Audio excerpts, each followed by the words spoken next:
Hey there, friends. Welcome back to Daily Dose Radio here in the Bible Bistro. And today we're going to look at verse 7 here in Psalm 14. Verse 7 in Psalm 14. And so today we come to the end of the psalm. We've had the opening verse, the fool has said in his heart, there is no God. And then we have those verses there, 2 and 3, which are quoted in Romans chapter 3, and then 4 and 5 describe the condition of the wicked men and what they're doing to God's people. And so there's a conflict that is created here between the wicked and the people of God. And the people of God have no help other than the fact that they trust in the Lord. And He's the one who's going to be recompensing the wicked for what they've done. They are in dread because there's coming a day when all of that will be taken care of. He's in the generation of the upright. He is amongst His people who trust in Him. And because they trust in Him, the wicked, like I said yesterday, they can't stand any dissent. They must have agreement on this thing that there is no God.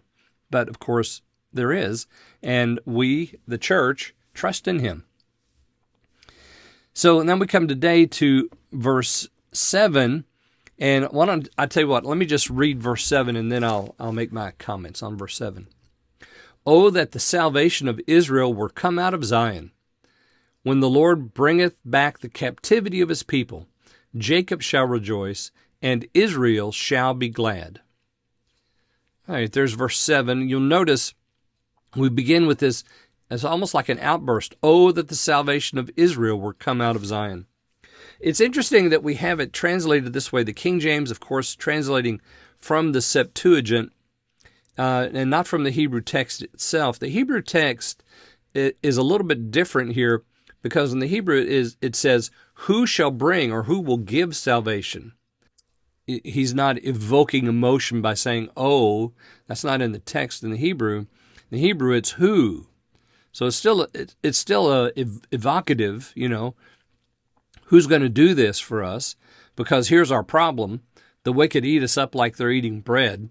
They say there is no God, and they do not allow us to trust in the Lord, even though we do.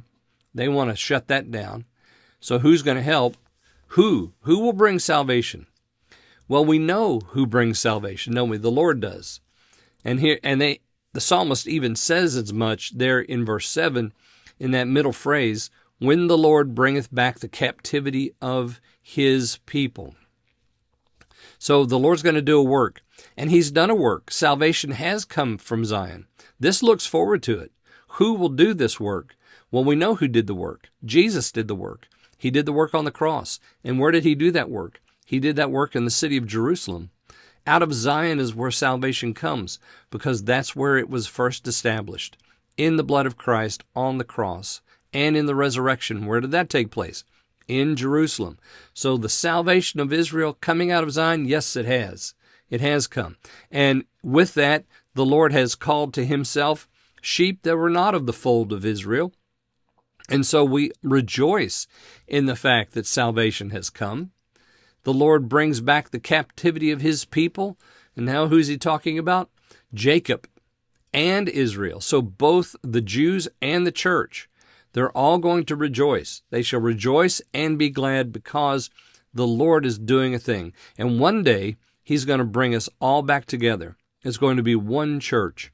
The Jewish church and the Gentile church will be all together. And of course, that's the work of Christ on the cross too, that He has broken down the middle wall of partition that was between us. We are now one people, but one day all of it's going to be brought back together.